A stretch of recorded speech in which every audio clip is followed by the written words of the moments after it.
Hey guys, this is Jeff from War for the Tower. I have a very special guest with me today. His name is Adam, and he's an unspoiled listener. What's up, Adam? Oh, hello. You found out about the War for the Tower through Unspoiled, yeah? Oh, yeah, that's correct. I listened to Natasha and... Well, it was Natasha and Miles doing the Dark Tower series on there, and I heard an ad... Well, near the end of it, when they were getting done with it, they're like, oh, someone's doing a campaign based on this. And I started listening to you and your posse doing War for the Tower, and now I'm a part of it. So I'm pretty excited about that. Oh, that's so cool. So we've been advertising on Unspoiled for a little while now on the Dresden Files and now on Doctor Who. And so that's y'all out there. I just want to thank you for listening. And you too could be a guest on the War for the Tower if you're interested. Tell people about your character, Adam. My character is Crandall. He is a security robot with many other functions. He's a Dark Tower robot, which means he gets to have emotions of a sort. And we've already done this really cool backstory episode, and he's got some secrets, which Dark Tower robots always seem to have. If you have the password, maybe you can find out what it is. So yeah, if you guys would like to, be a character on the War for the Tower, just reach out at warforthetower@gmail.com. And once again, I want to give mad thanks to Natasha and Miles and Rashawn and everybody else in the Unspoiled family. We're doing great things out here and correcting a few of the mistakes Steve pulled on us near the end there. Check us out, warforthetower.com. Long days and pleasant nights. And may you have twice the number.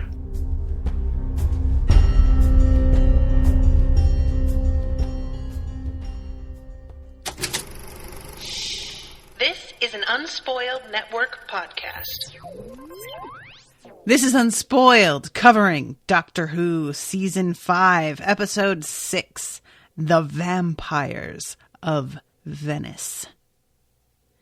In this episode, Narcissa Malfoy is here looking just as bad a bitch as ever, and I kind of want her to win, because I just love her so much. God, she rules. Welcome to Unspoiled.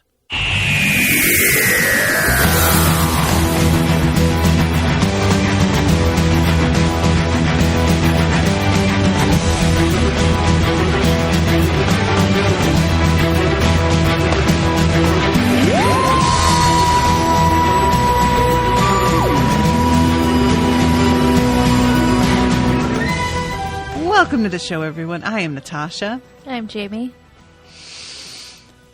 What was her name on Penny Dreadful? Oh, yeah, and she was the witch. Yeah. God, she is sexy as a motherfucker. Yeah, she's incredible. Distracting. Yeah. I love her so much. Did you ever watch Homeland? No. Did you ever watch Band of Brothers? I've heard it's very racist. No, have not seen Band of Brothers either. Do you know who Damian Lewis is? No. Oh. Well, she's married to him.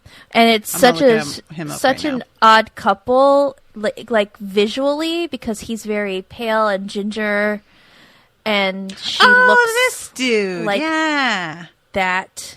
She's married to him? Yeah. Get it, girl. Okay. They have kids? I think so. They must have some pretty kids. Because he's pretty good looking. Yeah. I like his face. Yeah. Oh, yeah, here's a picture of the two of them together. Oh, adorable.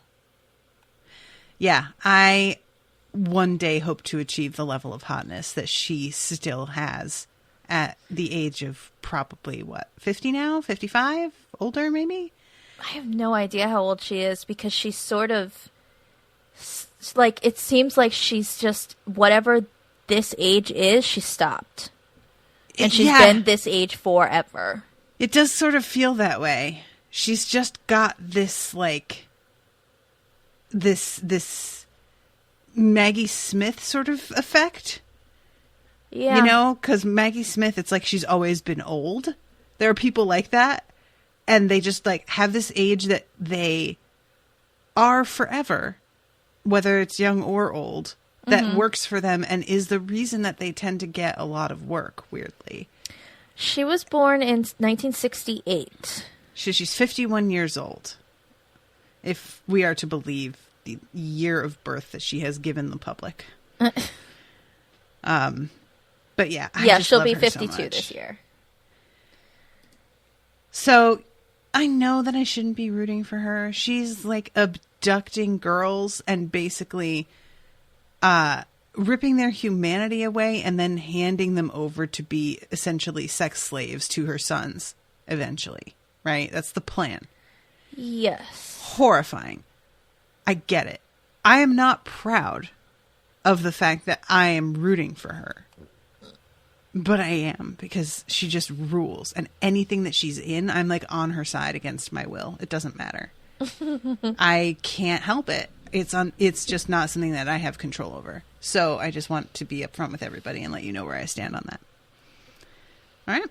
We good? There's some actors that you're, even when they're terrible, you're like, yeah, but I'm on your side because you're you.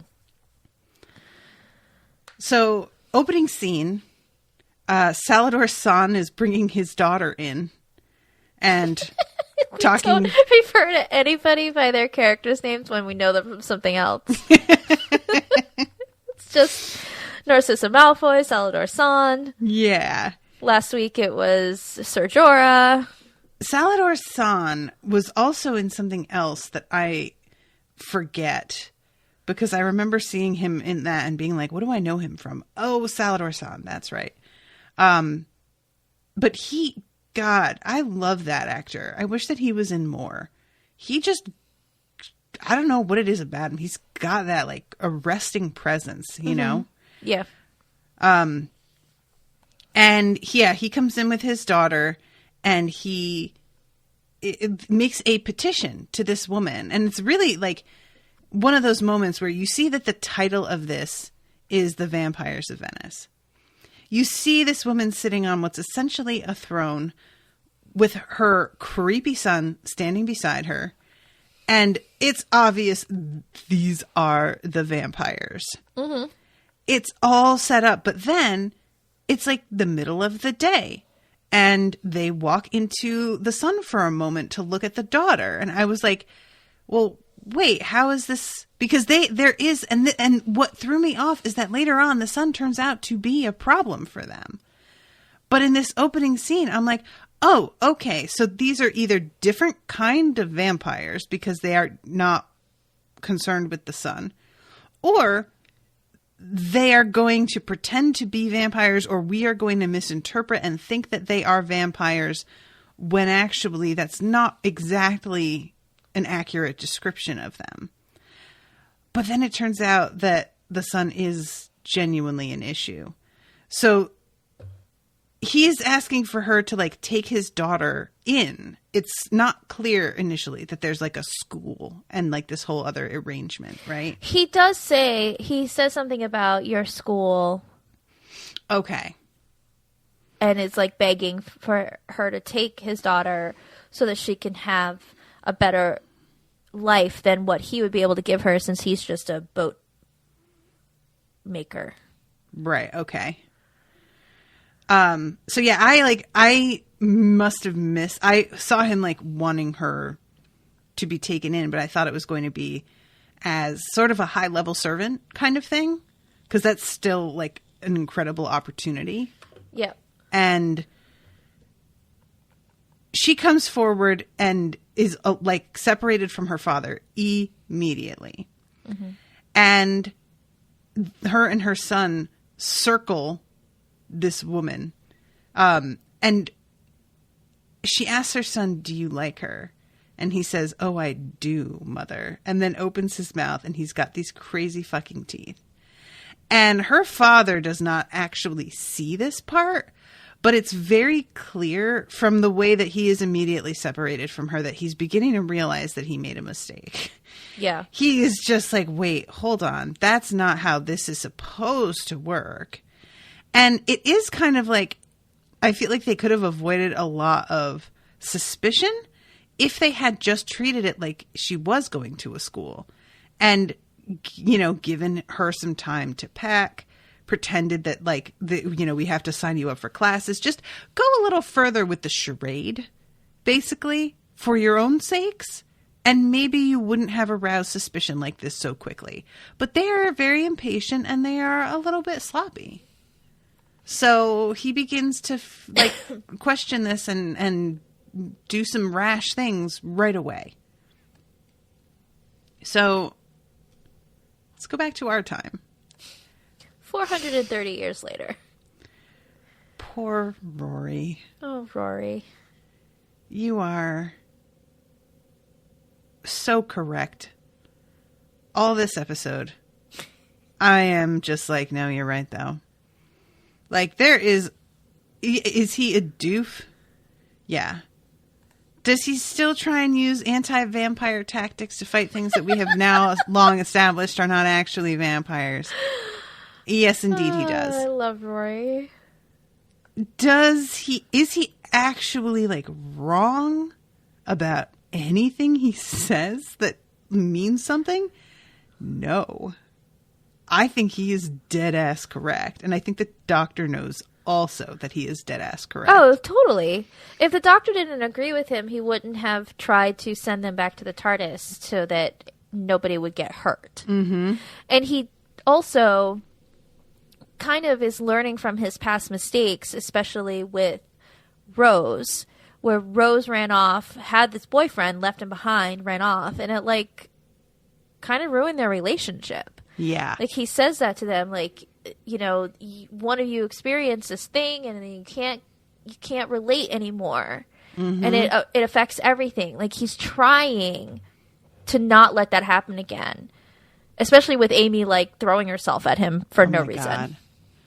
Yeah, I'm really hopeful about this because, like, I don't think I got into it enough last time how, like, bummed I was that she throws herself at the doctor because I am just so not interested in women being into the doctor anymore.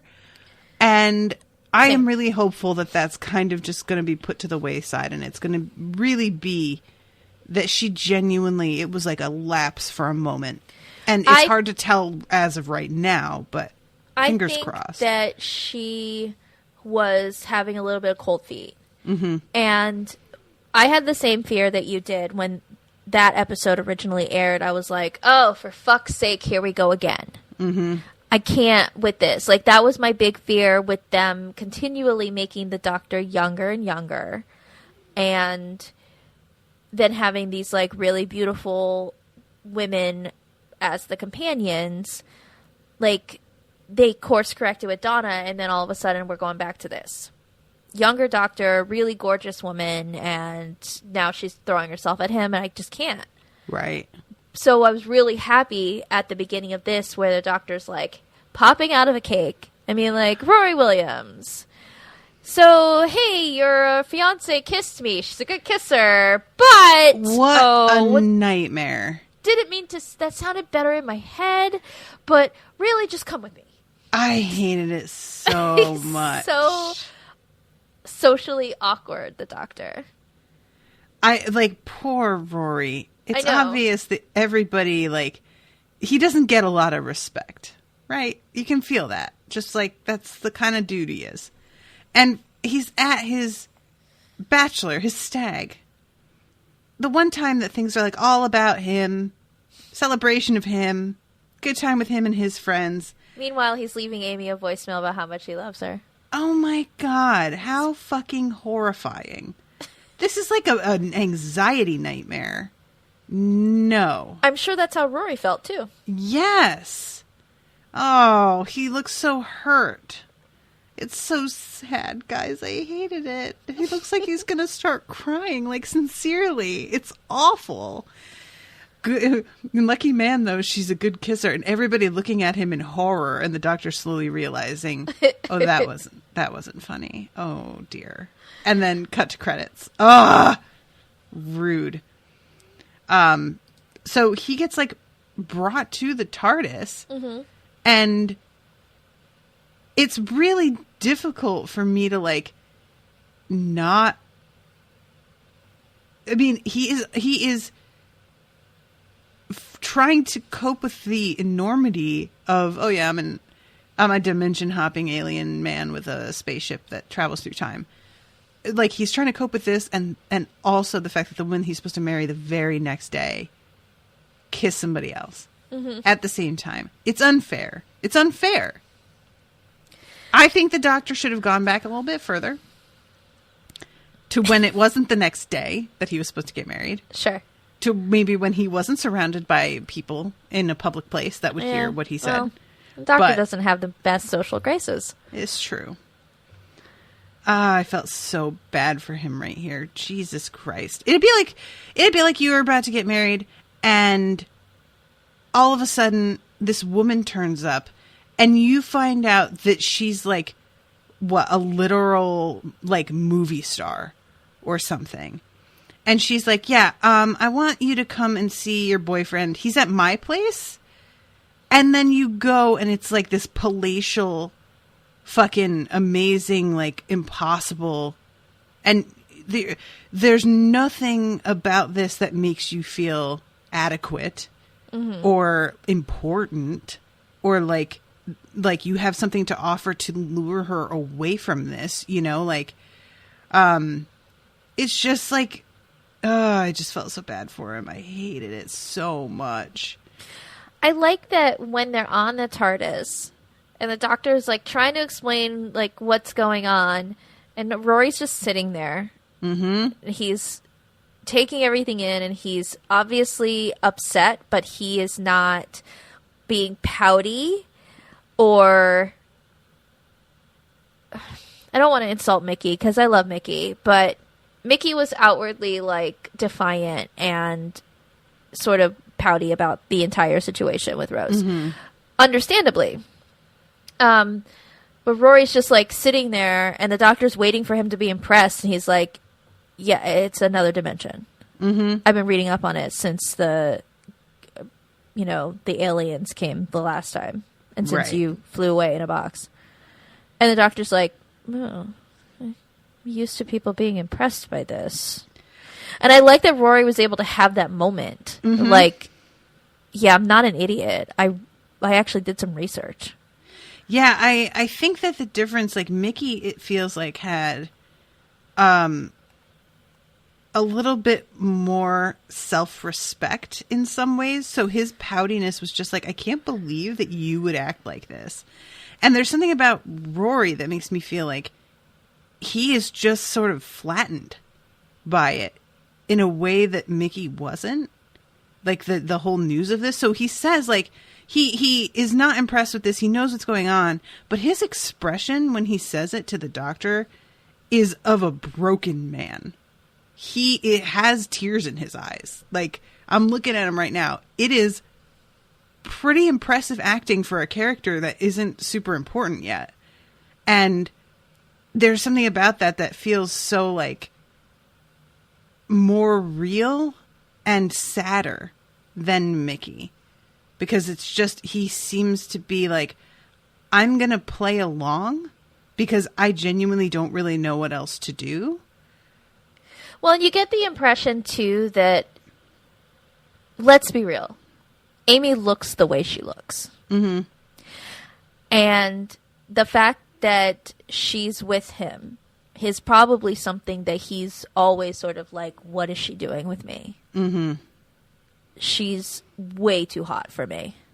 Have you ever been in a relationship like that? Not a relationship. I have hooked up with guys that were out of my league. And I don't know how I managed to be enticing enough or interesting enough in those moments.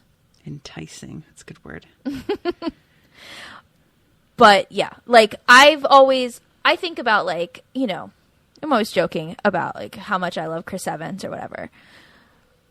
I would never be able to be in a relationship with somebody that hot.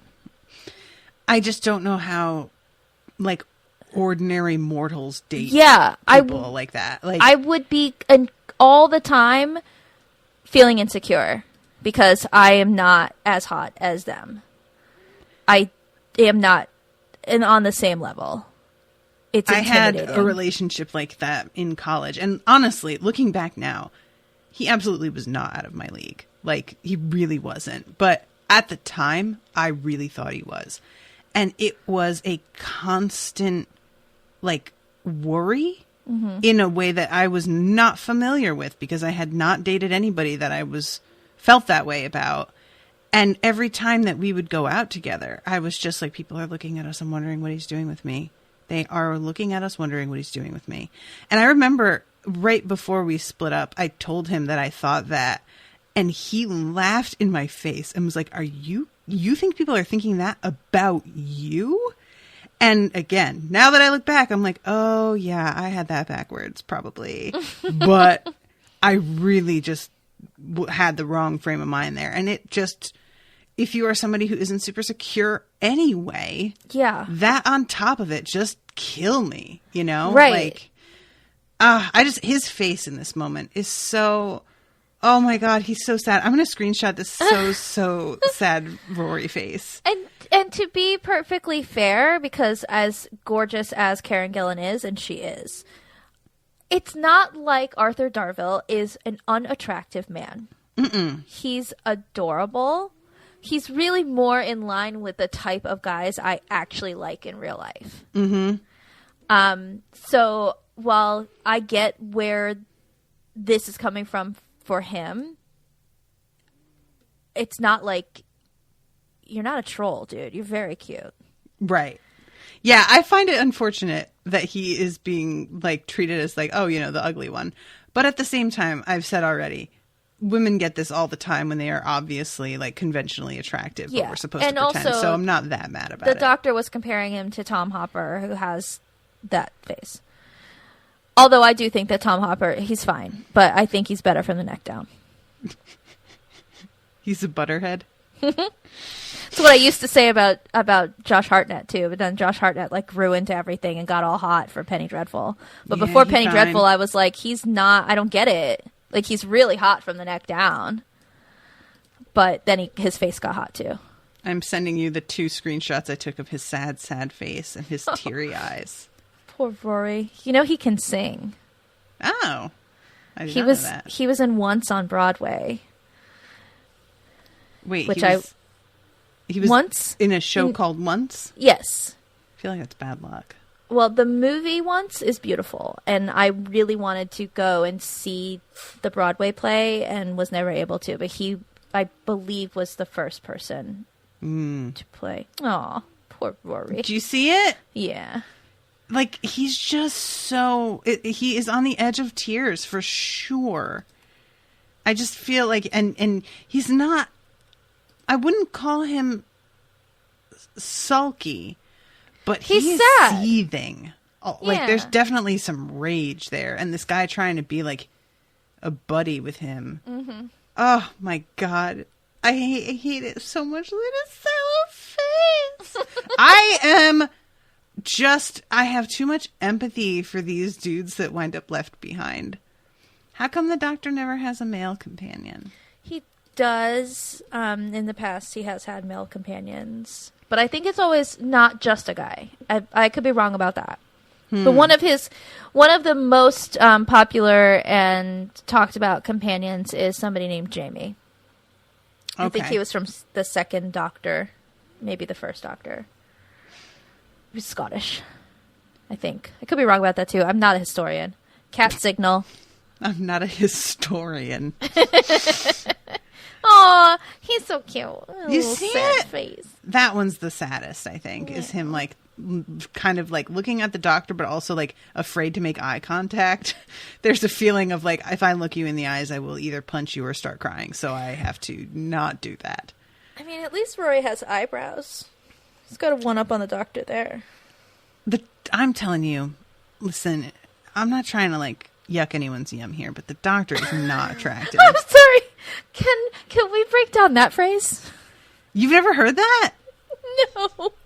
Yeah, it's just basically like, people like what they like, and I'm not going to be like mad about it. Yuck anyone's yum.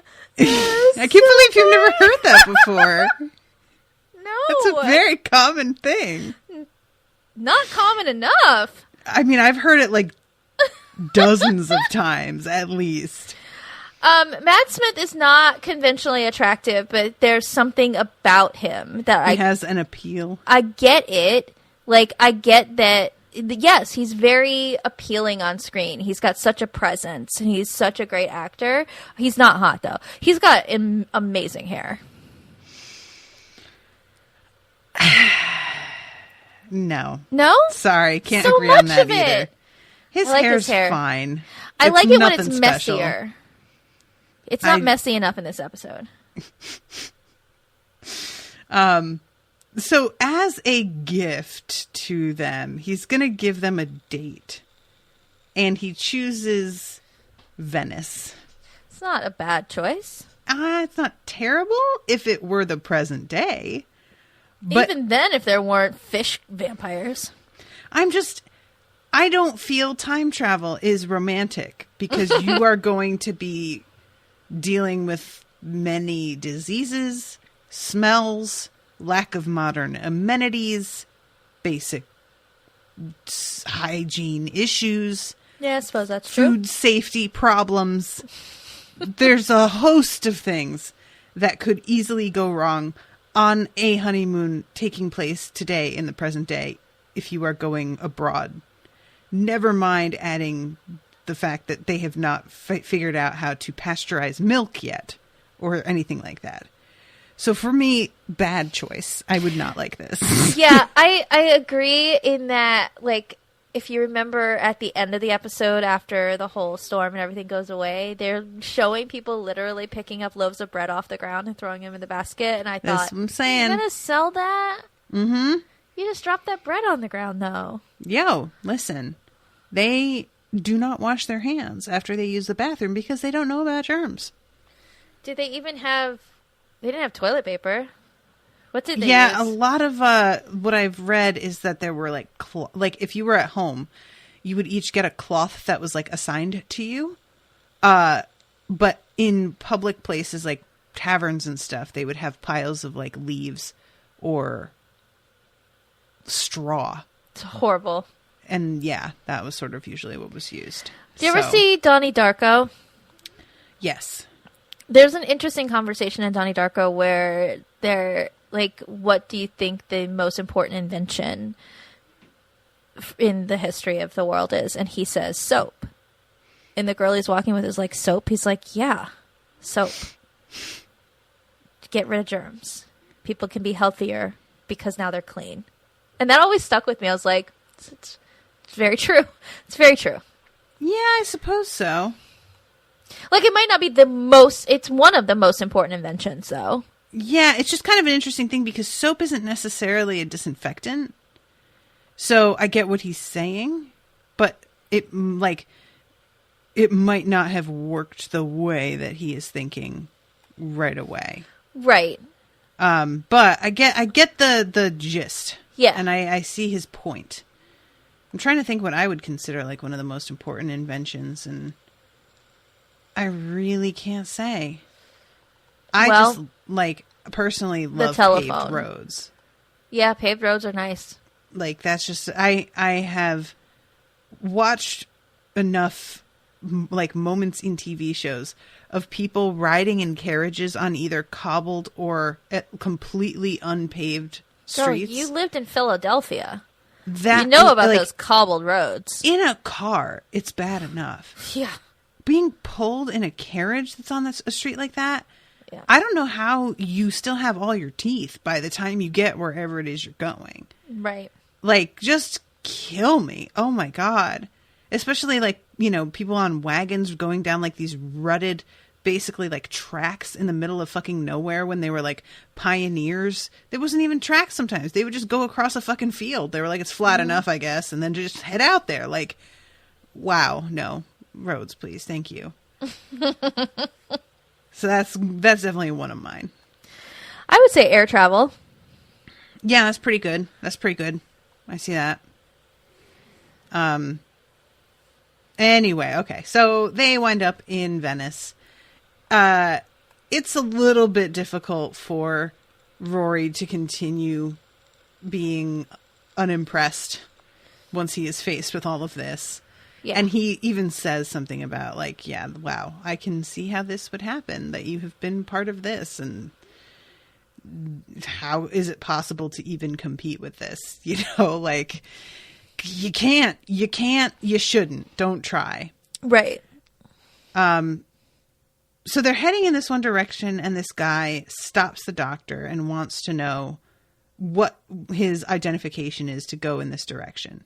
And the doctor uses his psychic paper, the dude calls him His Holiness, and then explains that they are checking the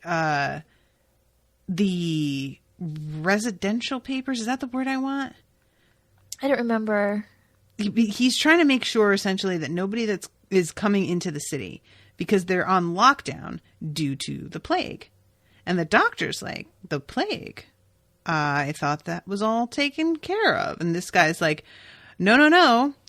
Our lady has seen them herself, and she is keeping us safe. She is the one, the Viscountess. She is the one that's like managing everything and making sure that with her grace and wisdom. Viscountess. Oh, he does. Oh, okay. Yeah. Rosanna Calvieri is the city's patron, is what he's calling her. Gotcha. She's quarantined at the city. Streets are piled high with bodies, she said. Did she? Oh my God, I forgot that Rory looks at it and it says, according to this, I am your eunuch. Doc, what are you doing? He can't help himself. You are supposed to be trying to help, and you have emasculated him in the most literal sense. Yep. Come on, dude. So they go inside, and we get the first glimpse of these women, these buxom beauties. They're all wearing these white gowns. They all have similar sort of gray eyes and very pallid complexions. And they wear veils as they go out, which, wouldn't have been completely unusual, I guess. Like the modesty and whatnot would have been something that I think people would have respected at that time. So I can see how they were getting away with this. And this is when Salador comes running up and is determined to find his daughter. So he's pulling back the veils on all of the girls trying to find her. And he finally does, but she reacts as if she doesn't know who he is. And one of the girls shoves him down and shows her teeth. And they all walk away. And he is left sitting there like, oh shit, something has gone really, really wrong. And the doctor and Amy see all of this.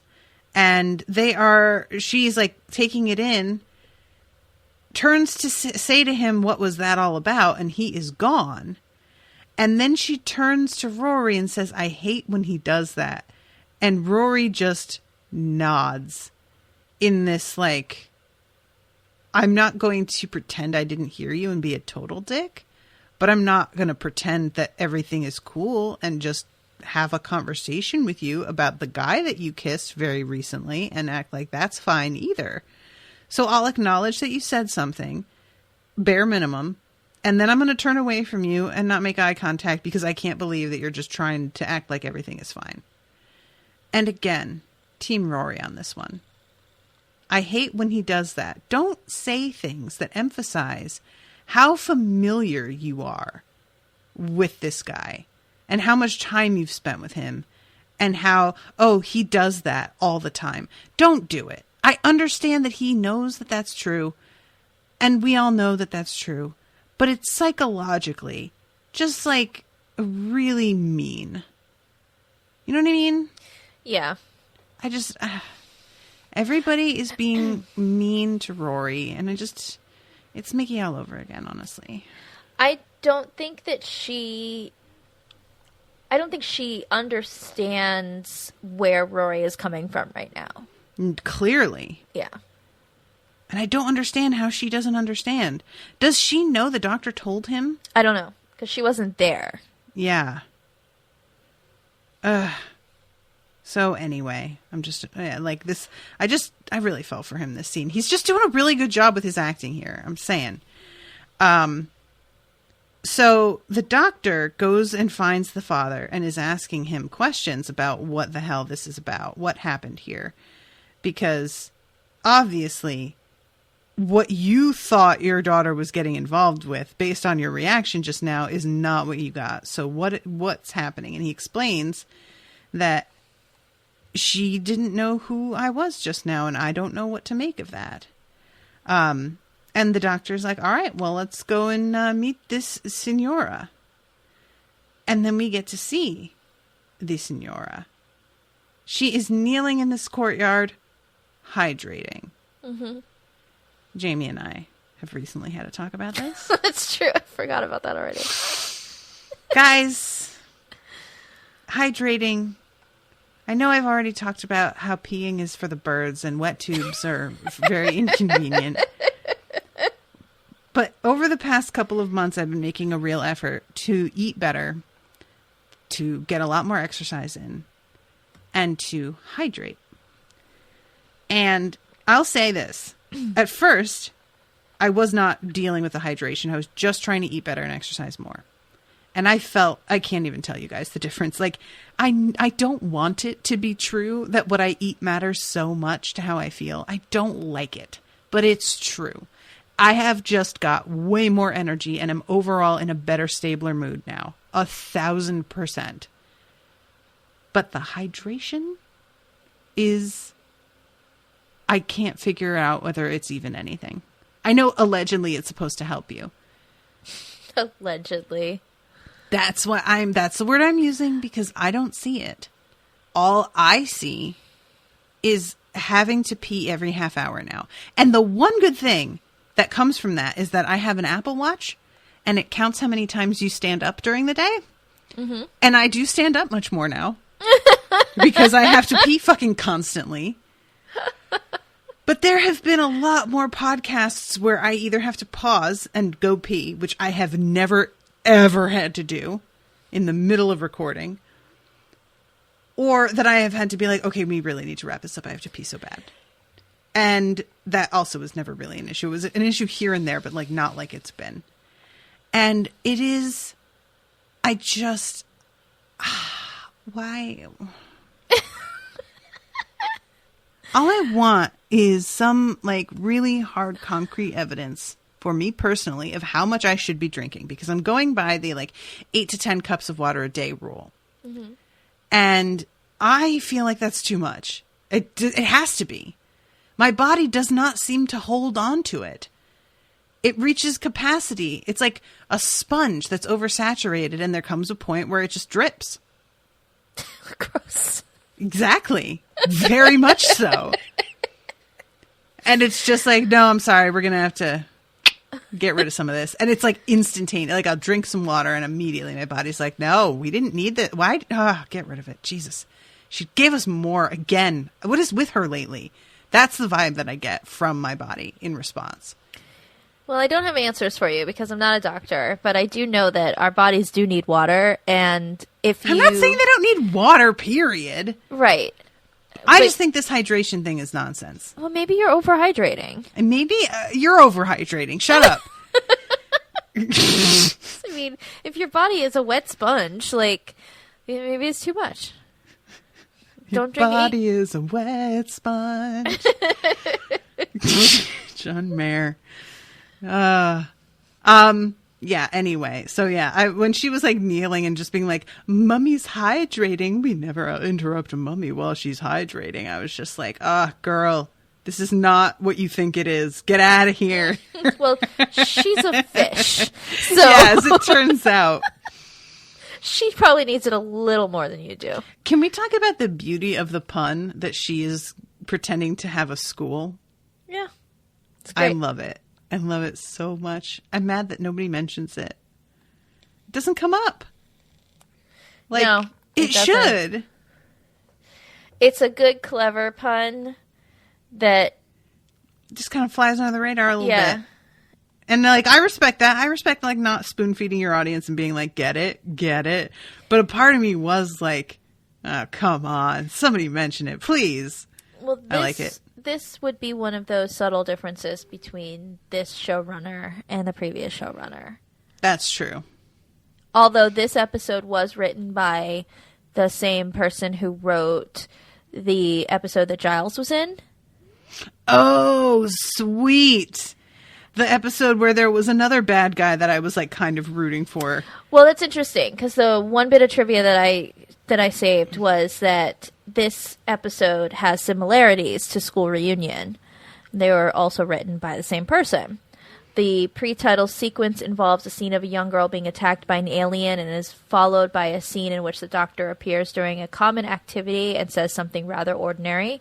I wouldn't have caught that. But the companion's boyfriend joins in for the adventure and becomes part of the TARDIS crew for the episode.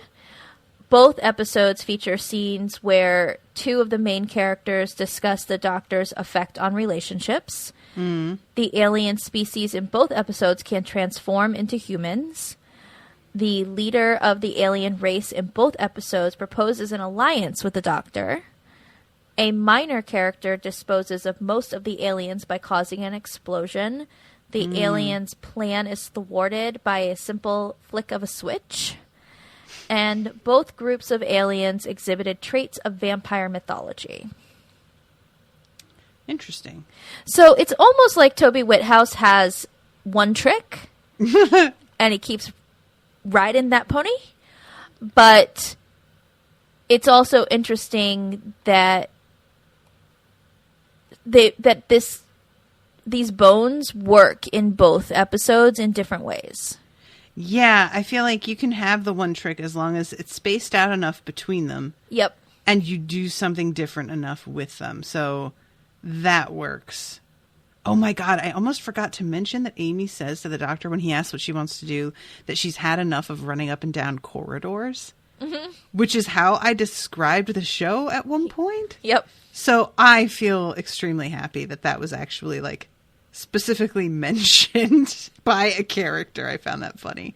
And this was not filmed in Venice. It was filmed in Croatia. Okay, cool. Obviously, isn't that where they filmed Game of Thrones as well? Yes, yeah. Obviously, it was not filmed on a set somewhere. That's why we're not getting a lot of running through corridors. That's why we're getting like walking along the water scenes and these old buildings and stuff. I thought it was Venice. So they did I don't a good know job Venice with that. enough, so I was like, yeah, sure, Venice, it's fine. Like, I don't know Venice enough either. I've never been there, but these old buildings are hard to fake. Yeah. The closest I have been is Spider-Man Far From Home. Jesus. So this moment when her son comes and like lays in her lap, their outfits are just so fucking baller. First of all, the color scheme of both of their outfits is pretty much what my wedding dress color scheme is. So I'm here for that. And the fucking collar that she is wearing with the gold lace, the pearls embroidered into it, I want it for myself. Why don't we wear clothing like this anymore? Because of mass production. Even on the red carpet, This is not a thing. And those are like bespoke, custom, like hand-sewn gowns. Yeah. We have the chance to do it, and nobody does it. Come on, guys, live a little. Have a giant collar that's higher than your actual head. Granted, the trousers on the men, not great. I don't love them. Big, little puffy shorts, pantaloon dealies.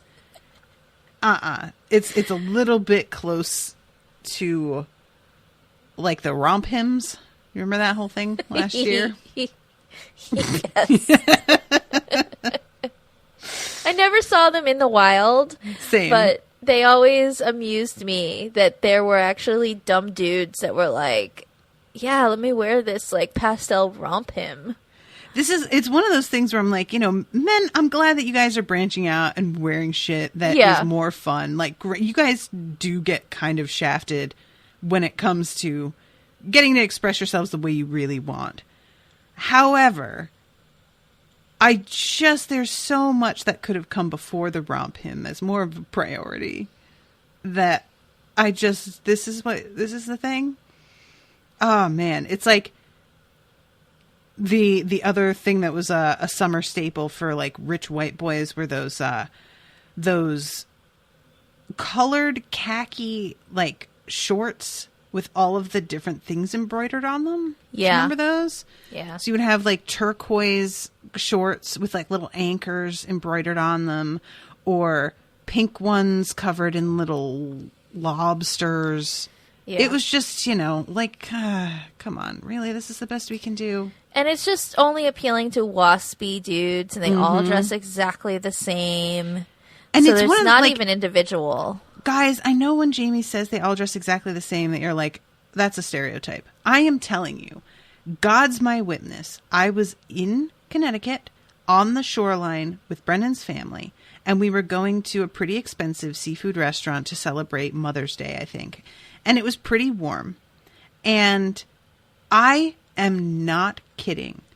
I started to pay attention because I was so baffled at first, and then it was like, confirmed with further analysis. There was not a single boy not wearing those shorts. And the men, even some of the older men were wearing them. Boys down to the age of 5, they probably paid $40 for these ridiculous shorts that these boys won't fit in within a month. But every single one was wearing those shorts, some kind of fucking pop-collared fucking polo shirt, and boat shoes with no socks. Ugh. Every single one. It was like, it fascinated me. I had never been in an environment where the dressing was so homogenous before. Homogenous dressing. We were just talking about making hollandaise. There it is. It's a whole new meaning. So anyway, yeah, this look works very, very well. The color is amazing. The gold detailing is making me reconsider some design choices that I have chosen for my wedding dress and be like, maybe I can work some gold in there. I don't know, maybe. I'm surprised that wasn't already on your plans. It's been like in the back of my mind, but this has made it more of a like priority. All of a sudden I'm kind of like, ooh, I might have to. And they are talking over things in the vague way that villains do, where you're like, oh, things are obviously not what they seem, but we don't really get any details.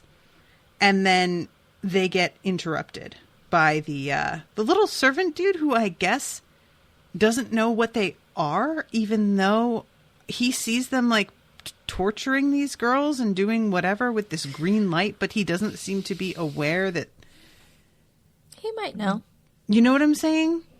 Yeah. I don't know.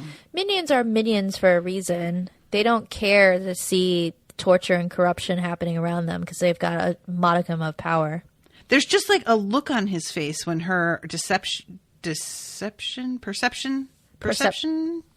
filter. That's the one. Well, maybe he'd never seen them in their true form. He knew they were doing something bad to these girls, but he hadn't seen what they really were. Okay. Like, he's obviously seen the teeth.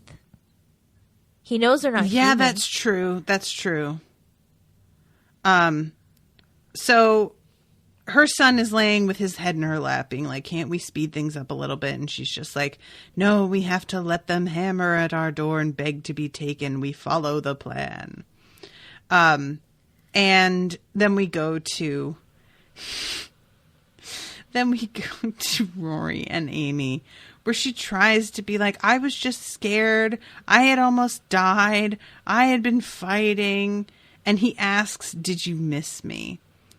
And she says, I knew I'd be coming back. And she punches him in the arm. Mm-hmm.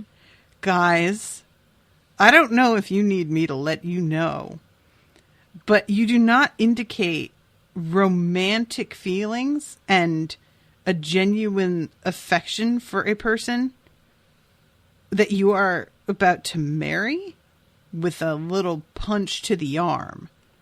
That is something that you reserve for your little cousin, whom you call Slugger as a joke because you see him so infrequently that you low-key forgot his name. That's what that's for. And this moment is just hard to watch. And he says something about how it blots out everything else. And she's like, Rory, it's our date.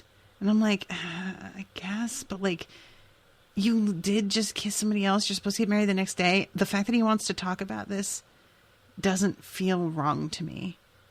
This is just going to crop up later, you know, trying to put it off. Unreasonable.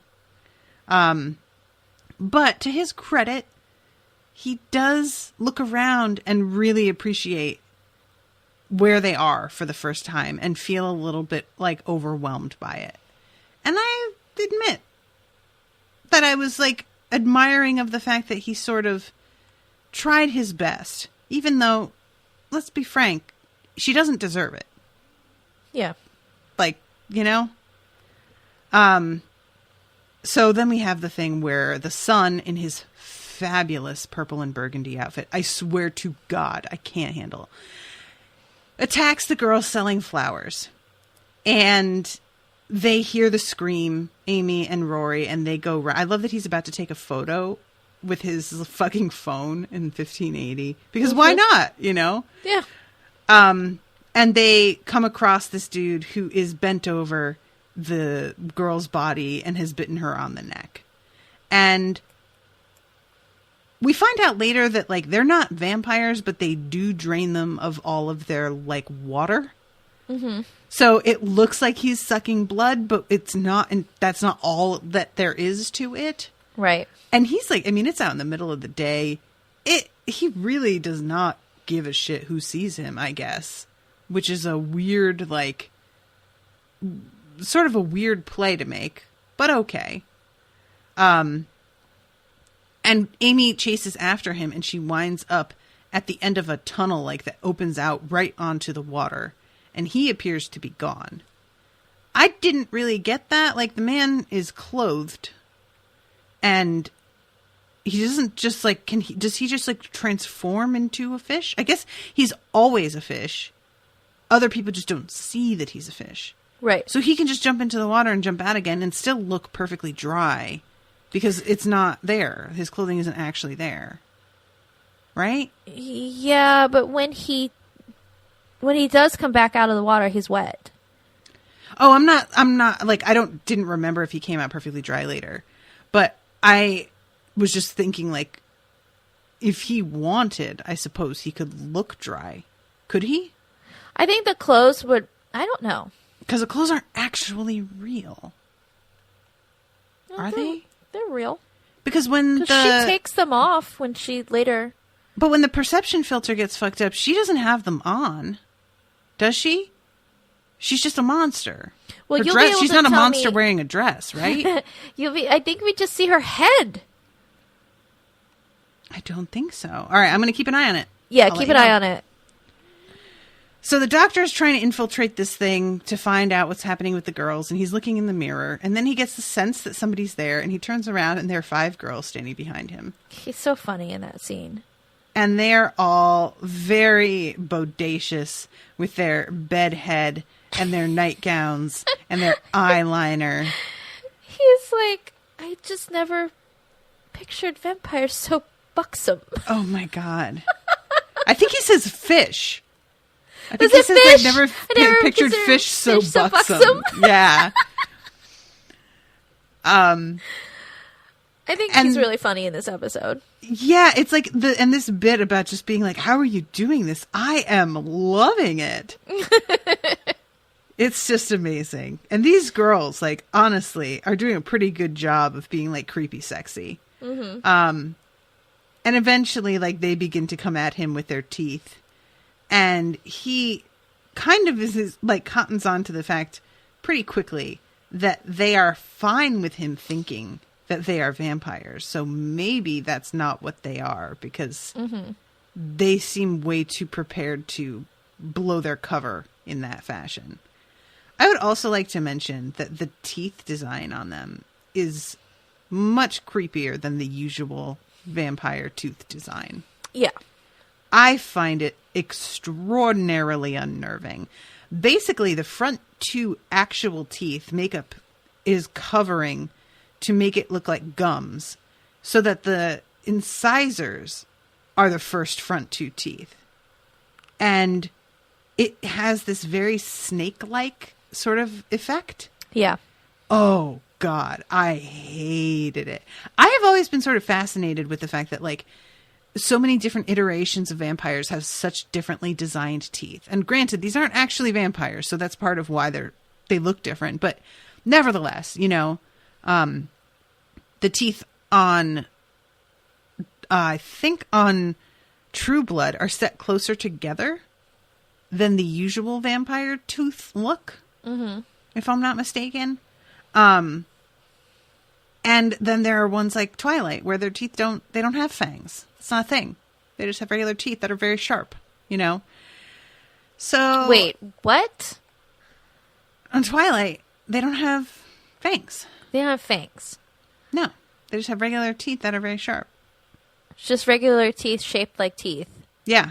But they're sharp. Yeah. They're sharper than human teeth, but they look like human teeth. So, like, Bella, once she gets bitten by that one dude, spoilers, she has what looks just to be a human bite mark on one arm as a scar. I don't think I ever caught that. Yeah. I'm trying to think what the vampire teeth looked like in the Vampire Diaries. I think it's just regular vampire teeth. I do not remember. I haven't seen that in a minute. Like, they were pretty, elongated, but they were still, like, it was the incisors. Or the eye teeth, that's the incisors, right? They are the ones that sort of extended. I think... Oh, guys, I'm sorry. Nate Swanson, if you're listening, don't yell at us. He's a dentist. Oh, right. I was like, wait, are we talking about the magicians? I didn't realize. The ones from Buffy, what a disaster. Yeah. I don't know what they were thinking with that design, because they can barely talk. And there does come a point later where there's like a scene between Rory and the one dude, and it's clear that they had to ADR him being like, did you say something about mummy? Because he can't speak with these fucking things in his mouth. Well, he can't say mummy. Too much of the lip touching together. Did you say something about mummy? Don't talk about my mummy. God. So both Amy and the doctor come running to try and find each other and talk about vampires. And they're freaking out about it just as Rory comes running up being like, I think we just saw a vampire, interrupting the two of them, like embracing and already talking about it. Guys, I can't emphasize enough how much I hate this. So they are trying to figure out how they're going to handle this. And long story short, Amy decides to be the inside guy, even though the doctor argues with her for quite a while about it. Is this the scene where he covers up her mouth and covers up Rory's mouth, makes Rory cover up Guido's mouth so that he can, and he's shushing all of them? Or is that later? This guy's name is Guido? Yes. That's offensive. Show! How did I not catch that? I don't think they ever say it in the show, but I watched when I rewatched it today, I put the subtitles on just in case there was any fast dialogue, and every time that he spoke, it said Guido. Jesus Christ. I know. I thought that was offensive too, because I'm from New England, where there's a lot of Italians, and they are offensively referred to as Guidos. Yep. And Guidettes. I'm so distracted by that now. I wish I didn't know that. But is this the scene where he covers up and he's shushing them? I'm watching now. I don't remember. That might be later then. But that scene's funny. Oh, too. yes, it is. Because all of them are talking when the doctor is trying to, like, think of something. Yes. That's right, yeah. And then when he's thinking out loud and something is gross to him and he goes, ugh. Yeah. That's when he figures out what it is this woman is doing. And he realizes that, like, oh, these girls are going to be sex slaves. Yeah. And, you know, it's one of those things. He says something like, I've been around a lot, but this is the first time, and then goes, ugh. And I'm like, wow, you've been around a lot, and this is the first time you run into this doctor? Like, you live a charmed life then, because this is literally the most common thing in the world is, like, sex trafficking. But, yep.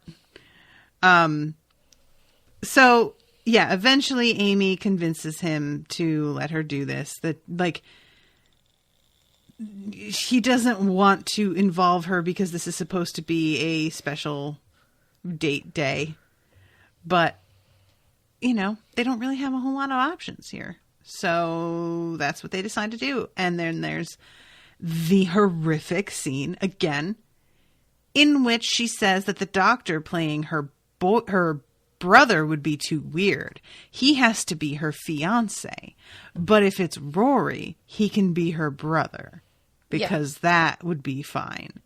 And Rory, thankfully, brings that up. Mm-hmm. Oh, I'm playing your brother, and that's weird. But him playing your brother is not weird? I don't know what's wrong with Amy. I am mad at her. Listen. When she says, you're right, you should do it, he gets this look on his face like she's finally saying she wants me. And then she says, yeah, you can be my brother. And rubs his head. Like you do with your cousin whose name you don't remember. Guys, she should not marry this guy, and I hope that they don't. It's bad. This is bad. She's being terrible. Rory deserves better. And I'm disgusted. So that's that. And the doctor, meanwhile, is just sitting there, like, allowing this and not pointing out that maybe, like, this is a poor attitude to take when you were supposed to be on a date, but you're like, you know, being my brother is fine. Don't call it a date then. That's weird, obviously. And then the fucking Salvador San being like, oh, I thought you were her fiance.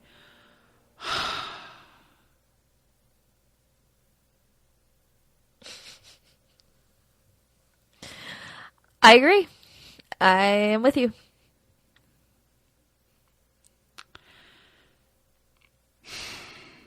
My cat just did the cutest thing from across the room. I can't stand it. Guys, I'm so irritated. Everybody is being so thoughtless and it's just so mean. It's mean. I feel like the fact that the writer has written another episode about the doctor's effect on relationships, I'm like, has this writer, like, been cheated on a bunch or something? Like, is there something going on there where they feel some sort of affinity with this particular, like, handling of this topic? Because it just feels a little bit too based in some real feelings or experiences. Possibly. I wonder about it. If I've ever been cheated on, I don't know about it. And I'd like to keep it that way. Thank you very much. I would rather not know. I am good. So, yeah, he presents her. They show the psychic paper, and they don't realize that she completely sees through that and knows exactly what she is. I keep wanting to refer to her as the queen, even though she is not. But she just has that whole vibe, obviously. Mm-hmm. And they take Well, her Amy. name is Rosanna, if you want to talk about her by name. She deserves better. I want to call her the Marquess. Can we call her the Marquess? Sure. I don't know what that actual position is, so why not? I don't either, but it just sounds like... Ugh. So, yeah. All right. I just want something like regal and also a little alien. And Marquess doesn't mean anything to me. Okay. So that kind of fits the bill. You know what I mean? Sure. So his name is Francesco, her son. Of course it is. Francesco. If we've got a Guido, we have to have a Francesco. God, I hate that. So they take Amy and poor Rory gets shunted out of there like pretty immediately in the way that they do. And Amy finds Isabella and is trying to get some information out of her about what's happening. But Isabella doesn't remember what's happening. All she knows is that they come to her bed at night and they stand around her bed and they start to be like, oh God. But then it turns out that they come and get her and like bring her to a room and there's all this green light. And then when she wakes up, she's back in her bed and she doesn't remember anything. But the sun burns her skin. And we find out later that this is like a slow transformation that they attempt on these girls and they don't all survive necessarily. So Amy is helping Isabella to escape. And unfortunately, because the Marquess was not fooled by this psychic paper, it does not work out. So Amy is supposed to like go and let the doctor in through like this like side entrance, and he is climbing in to get to that entrance via Salvador-san wearing a Rory's Stag shirt because he gave his clothes to Rory. Yep. Precious. It's a really good and subtle note there because it's not, no attention is drawn to it. You just have to notice it. I just really like the doctor's supposed to have clothes on board for that are like period, but evidently he just didn't feel like going back to get them or something. I don't know. Right. He's walking around in his bow tie and his little tight suit jacket, and Amy's in a mini skirt and fishnets. Rory's in his stag party shirt. Yep. Oh my God.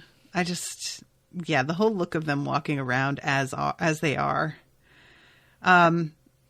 So yeah, she gets gripped up and put in this room with this chair and gets bitten by the Marquess. And then we have the kind of argument between the doctor and Rory. Mm-hmm. And it's an interesting moment where they're analyzing the body of somebody that they have discovered in a chest. It's not even a coffin.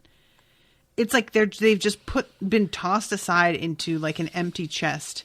Mm-hmm. And Rory's asking how they died because he's assuming that it's like, having their blood sucked, but it is not that simple.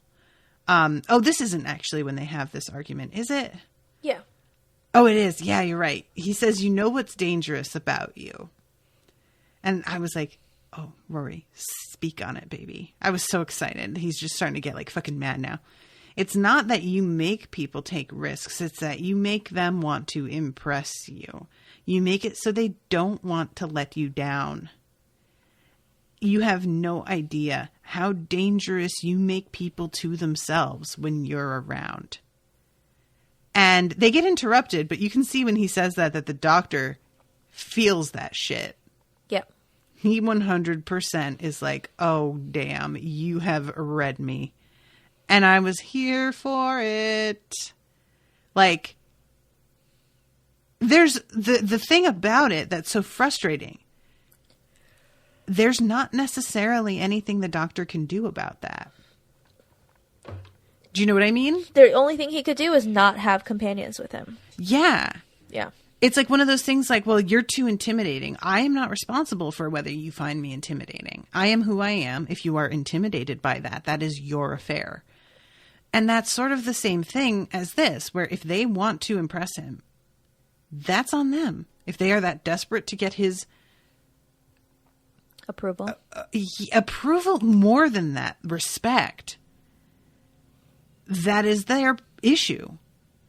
But and he it's very true. Rarely asks anybody to put themselves in a situation where they would need to get his respect in that way, because he probably would be perfectly capable and willing to respect people who keep themselves out of danger.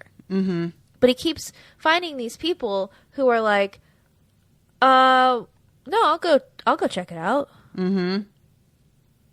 And except that he will definitely leave them alone and blind in the middle of a weird wood when there are weeping angels around. But, whatever, it's fine. He apologized. I mean, I'm thinking back to, like, all the other companions, and most of them, he would say, like, stay here, and they don't fucking listen. Right. But I guess that's what happens when you keep picking companions who are really young, because Donna tended to voice her opinion, but she wasn't often running off and getting herself captured. Donna had some sense. Yeah. Yeah. Yep. So then comes the ambush where they get all surrounded by these girls in their nightgowns. And we go back into the green room, and there's like this moment of the son like looking at Donna's neck and like wanting to bite her, and he doesn't. Oh my God, yeah. Did I say Donna? Yeah. It's funny. He has the biggest boner when he's looking at her neck. It is really disconcerting. And this is when the Marquess explains, like, oh yeah, you get all of your blood taken out, and we use this thing, and we change you, and then one morning you awake, and all of your humanity is a dream now faded. And she says it with this, like, serenity in her voice, and she's so beautiful. And I was just like, that's fine. Take my humanity. It's cool. I don't mind. Who needs it? Whatever. I just want to be in your presence forever. That's enough for me, my queen. But, unfortunately it turns out that she doesn't really look like that, because she gets her little, her disruptor gets broken when Donna kicks her. Amy! Oh my God! Why did we talk about Donna and ruin everything? Fuck! Now I can't think straight. I know if I don't correct you, there will be people listening to this that are yelling, Amy! I often wonder how much that happens, and I don't know that it has happened when I'm doing Spoil Me's. Because if there's nobody in the chat to be like, do you mean so-and-so? I'll just keep using the wrong name. Nobody's there to tell me. Yeah. So it's just, I often think about that. Like, is there an episode where I just call somebody the wrong... There's a show I'm covering, Travelers, which is really good. Everybody should watch Travelers, by the way. The one with Will from Will and Grace? Yes. Really? Super good. At least so far. I am into it. I wish there were more commissions of it, like, closer together. But there are two characters named Carly and Marcy, and I don't know why I cannot keep straight which one is which. I can't. You call them Carcy and Marley? No, I call them Carly and Marcy, each of them the other's name. And I don't know why. And it has taken me months, and I finally have it. But it's like I'm so used to messing it up that I'm still not quite, really sure I have it. Like, if you put a gun to my head, I wouldn't really be able to say with confidence. With how many things you cover, it's not surprising that you have... I would have a hard time keeping track of everything with that many things going on. And the frequency that you do so many different things, it would be hard. Maybe you should make yourself little cheat sheets. I don't really... like. It's because, like, something like that, it's not even like I forget names entirely. I just get things mixed up. So I don't know how much a cheat sheet would actually help, because it would just be like, oh yeah, the ones in this show are Carly and Marcy. Well, I know that. Right. But I just can't, like, so I'd need a cast list or something. Or like, Carly, blonde, Marcy, brunette. Yeah, that's true. One of them is black and the other isn't, so I guess that would be a lot easier. I'm sending you the image now. The queen, or I'm calling her the queen, the Marquess, in her, when her I like how you correct yourself when to the thing that I made up. Yeah. She is not wearing a dress. And when we see it get disrupted, she is just like, they say that they're like fish people, but she doesn't even look like a fish. She looks like am I looking at? It looks like a giant bug. That's her torso. She looks like, I was just saying, she looks like a giant insect. So. Did it happen really fast? No, she's standing there for a minute. Disruptor still. Oh, these are her arms. This is her waist. This is a leg. It's her little corseted waist here. Riveting audio. Everybody's like, what? Oh, I just realized what I was looking at. Yeah, and I love that, like, behind her head, the place where the amazing collar is, she's got this, like, kind of fin, you know? This is going to be her cover page. Look at her. What a face. Oh, man. So, saving. Yeah, when he got out of the water, really, his clothes should not have been wet because they aren't real. Okay.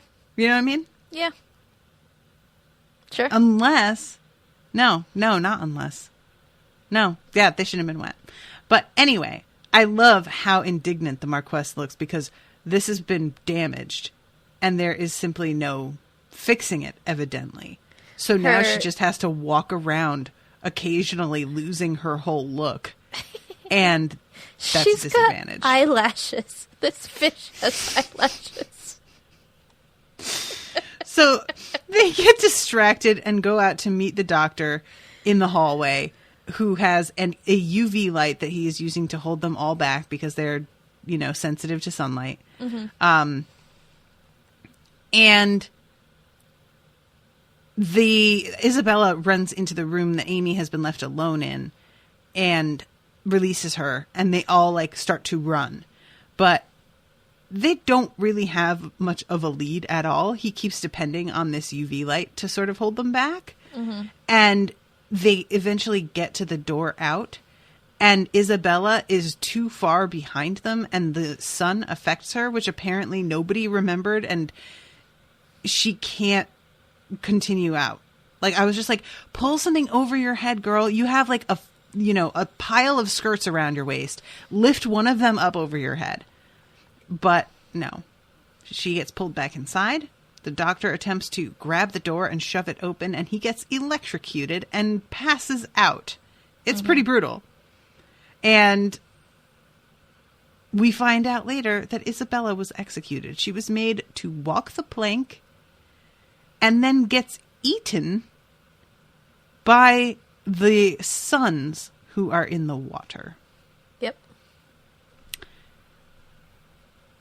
Salvador-san is so sad.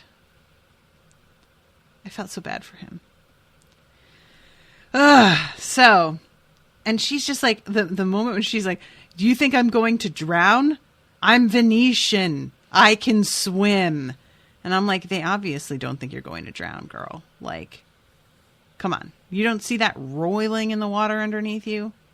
You don't have jacuzzis. You gotta know that's weird. So, yeah, she goes in, and there comes a point when the Marquess goes up to the edge, and her son says something like, you want to change forms, or else my brothers are going to think they're getting fed twice today. It is weird to me that they're able to stand out here in the day and not seem to have any ill effects, because they are so sensitive. And they're not in direct sunlight. But this, again, earlier, they were when they first see Isabella, they like walk into shafts of sunlight and are apparently okay. Maybe he shields himself a little, I guess. Maybe it's mostly when they're in transformation. I mean, the Doctor uses the UV when they're in transformation, and that's enough to hold them back. Does it hold back Francesco and the Yeah, Marcus? he's the one that's in the lead. I don't know then. She does have a parasol, I'm realizing. I guess that's supposed to be enough. It's unclear. Whatever, it's fine. So she goes back to her kind of audience hall, and the Doctor is seated in her chair. And they have their little tete-a-tete, where he figures out where she's from, and she explains that they basically, like, kind of fell through one of these cracks that's been happening. Yep. And it sealed itself behind them, and they have no way to get back, so they are doing the best they can and trying to keep their race alive. Their planet was eaten by one of those cracks in time. Right, because she says some of them are small, and you barely see them. Some of them are very large. And she says something about the silence. Yeah, that they were fleeing from the silence. Mm-hmm. And the Doctor's like, what does that mean? And later on, we get our first taste of it. It's literally just quiet. Yes. This scene where she's like, I just love her so much, you guys. This conversation between her and the Doctor is like a million others that we've seen, where the baddie has their like, oh, here's what happened. And, well, we're a little bit sympathetic, but also we're like, you know, despicable, but also whatever. But like, she just makes it work so much more than so many actors do. She just kills it, absolutely kills it. Well, it's a testament to how you can take really basic dialogue or, you know, standard bad guy monologuing. Mm-hmm. But you give it to a really impressive actor. Mm-hmm. And they can turn that into something where you're like, yes, I see your point. Yep. I might not agree with you, but I don't disagree with you. You're very convincing. Because she's a very good actress. This just, I love her. Her collar, guys. So, yeah, she says, we fled to an ocean like ours, and the crack snapped shut behind us, and Saturnian was lost. And he figures that she is going to try and make the Earth into Saturnine 2. And she says later that it's only this city that she wanted. Yeah. I'm not convinced. You know, like she's saying that, like, well, what was the sacrifice of one city for an entire race? And I'm like, would it have been though? Because I don't really see why that would be enough for you. Right. Especially considering that once you decide to like try and live as a full species, and if human beings get wind of you, who knows what happens then? They start going fishing. But yeah, the Doctor, she says, you can help me. And he gets up and says, where's Isabella? And she says, who? And he says, the girl who saved my friend. And she says, oh, well, deserters have to be executed. Like, you know, that's just the way it goes. And he gets real mad, y'all. She says, a partnership any which way you choose, and is looking at him in this way that I'm like, do you hope that he chooses to fuck you? Is that the partnership that you're trying to get here? I think it is. And I'm just saying that you better keep that disruptor on, because what are you talking about? And he tells her, I'm a Time Lord. You're a big fish. Think of the children. And I can't, guys. He's so funny. I will bend the heavens to save my race while you philosophize. And he says, this ends today. I will tear down the house of Cavalieri, something like that. And I love Carlo coming up and trying to grab him and him being like, take your hand off me, Carlo. Walks away. And you know why? You didn't know Isabella's name. And she is unmoved. But he feels a way about that. And I'm like, so what? You were just going to let her drown Venice? But it's just the fact that she didn't know who that one girl was. Okay. But yeah, so he walks up out of there. She is about to make an announcement to her people. And she's like, the storm is coming. And she's very excited. And then the thing fucks up. And she turns into her giant bug self. It is bonkers looking. I need to take a picture of this one. Because this is a full view of this thing. She's all mad that her device was damaged when Amy kicked her. What does she call Amy? She calls her like that stupid child or something kicked me. That makes sense to me. I mean, yeah, honestly, Amy's very pretty, but she does look like she's 11 years old still. It's weird. Okay, I'm sending you this image and of her servant, Carlo, who I love that I got to catch his face where he has this like, oh God expression. Did you get it? Do you see it? Came through. That idiot child must have damaged it when she kicked me. That's what she says. Oh, I love this thing. It's so creepy. So yeah, their cover's almost blown. And she just has to try and keep it together. Fish? And that's what I'm saying. I found it really weird that they kept being like, oh, they're fish people. And like, they're not. They're like shrimp people, I guess. like a lobster? Like, it doesn't, I don't know. Because she does look more like a lobster at the end. You'll see when you get there. It's so funny. I'm a Time Lord. You're a big fish. So,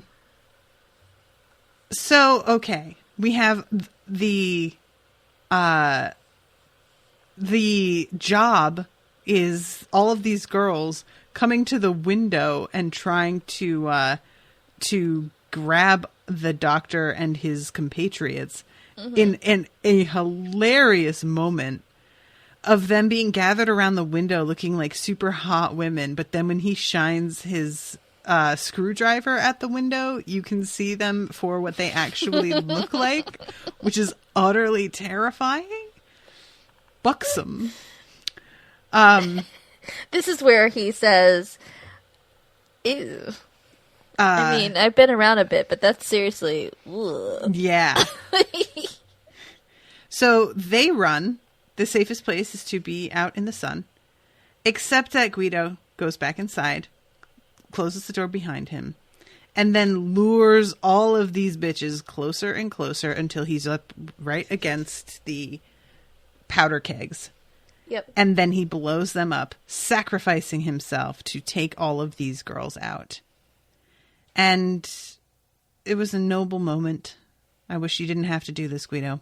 You didn't have to do this, but his daughter's dead. He has nothing to live for now. I guess so. And the doctor runs away just as the place blows up. And then we have the son, who is very angry at the fact that these people are interfering with everything. And he decides that he is going to go after Amy and Rory. And he does this like flying leap into the water that is honestly, it's very graceful. I was impressed. And he tracks them down, and there is this amazing, I hesitate to even call it a fight scene. I'm not really sure what to say about it, but Rory has a broomstick. This dude has a very long, sharp sword and deadly teeth. And it's embarrassing. My favorite part is when Rory, like, jabs at him with the broom end of the broomstick. Oh, my God. And Amy's looking at him like, oh, my God. And she runs off somewhere. Eventually, it turns out that she grabbed a mirror. Venice is famous for its mirrors, so I hear. And she shines it at this dude, and it causes him to literally explode. And I love that her dialogue is just, that was lucky. Because that is correct. It just is lucky. It doesn't make any sense at all. It's her mirror. It's her compact. She is it? Goes up high to get the sun to reflect off of it. Oh, you're right. I'm looking at it now. You're right. It's totally a compact. I thought that she like found a Venetian mirror somewhere. Oh my God. They are shrimp people. Hold on. Another picture.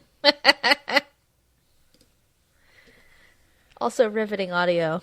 I mean, guys, about these pictures. I just found, I just screenshotted it, and I didn't screenshot it the way that I normally do, so it came out weird, but I got the picture where it's the strange shrimp guy, and also it has Amy under, like, her dialogue underneath, and it just says, "Hey, mummy's boy."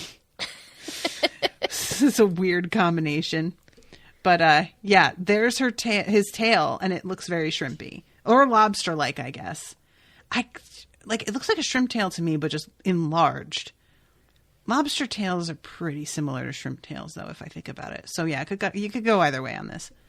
But yeah, so he blows up. Don't have to deal with him anymore. And then we have the final moment. Did you notice how purple he is? Yeah, super purpley. That's why their clothes are that color. Yeah. I like it. The colors, man. These outfits. I think that her outfit in this is even better than Red Dress Woman.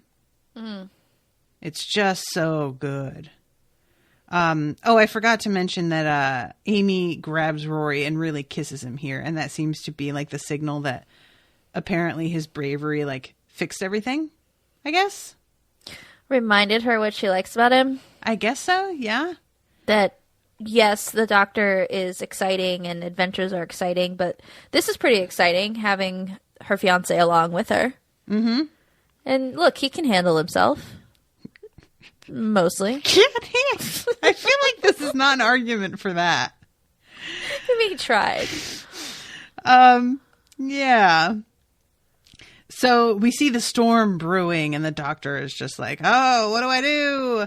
All of these people are like looting things. Everybody's behaving as if it's fucking like the Armageddon. I was trying to figure out, is the water, the rain, is it hot? People are screaming. Yeah. I don't really understand because somebody says it's like the sky is boiling. Yeah, I think Rory says that. And so that made me wonder, like, it's the water hot that's hitting them. Is that why they're freaking out? Because if it's just rain, there's no reason for people to act like it's the first time it's ever rained in their lives. But then when it shows Amy and Rory, they're not like, it's hot. I feel like if you're shellfish, the last thing you want is to fill the air with steam and hot water. Right? Like, that is very true. I wouldn't think of it because I don't eat shellfish or anything with face, but yeah. They don't have faces. They have weird dents that are freaky. I had to amend that because people like to point out, this is no face. Nothing with a face, nothing from the sea. Nothing with a nervous system is what one of my friends used to say. Yeah. So it turns out like he catches up with Marquess for a second and is just like, you're going to destroy the city. And she says, so save it. And just leaves. And I was like, I love you. I love you so much. I love that line and how she delivers it. Yep. Fucking get out of my face. Do something. I don't give a shit. So he climbs up into this tower and basically just opens it and turns it off. And it is very anticlimactic. Yes. I would like to point out, like, first of all, he climbs up to the top. The best part of it is when he stops the bell from ringing because it's so loud. Mm-hmm. That's very fun because he's like, shut up, shut up. But then he climbs up to the top of this thing, opens up this like gold ball that's at the top of this tower. Mm-hmm. There's these like spinning gears, and he's like looking at it like he's going to do something all fancy. And then there's literally a little switch. Yep. And I was like, all right, now you lost me. Like everything was, I was fine with the rest of it. Fine. Do your doctor thing, climbing up to the top of a tower. But the on-off switch? Yep. Really? You're not even going to use your sonic screwdriver to, like, disrupt it, make it stop. Literally a switch. Please, screenshot that, because it's so stupid. Shall I? Yes. All right. I'm going to share all of these. And, like, not only does he stop it with the little switch, but it's, like, an instantaneous effect. Mm-hmm. It's the second that he flips that switch, all of the clouds just vanish, which doesn't, like, just, I know that this isn't real weather. Like, atmospherically, it doesn't make any sense that she was able to even do this, but you have to give it a second. They just want to really emphasize that, like, it worked, because we can't have it, like, you know, take 2 hours to clear up, I guess. Well, it didn't take 2 hours to form up. It did not. That's true. I'm sending you the switch. So it's immediately clear. And then we see the Marquess, and she is at the spot where she executed that girl. And she is bereft. And she undresses. She keeps her perception filter on. And now she's trying to turn it off, and it won't. It keeps making her human. Really? I think so. I thought that she was purposely keeping it on because she was trying to die. Well, maybe you're right. Maybe these notes are wrong. That what they wrote was she attempts to deactivate her perception filter, but it malfunctions, and she retains her human form. Oh, that's way less interesting than the way that I watched this. I don't like that. That takes her agency away. You think that I didn't think of it that way either. I thought she just, because I wasn't paying attention to what she was doing with the filter. Mm-hmm. I figured like she was taking off all of her like binding clothing, mostly because she was planning on jumping in there to kill herself. And she knew that her little sons in there were going to eat her if she didn't look like a fish. Mm-hmm. And she's lost, and she's not going to hang around now that she can't have a shot. Yeah, because, like, I mean, she's not going to fuck her sons, I guess. No. In order to repopulate the earth.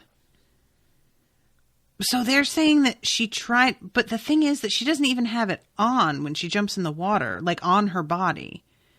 So even if it malfunctions, if she takes it off.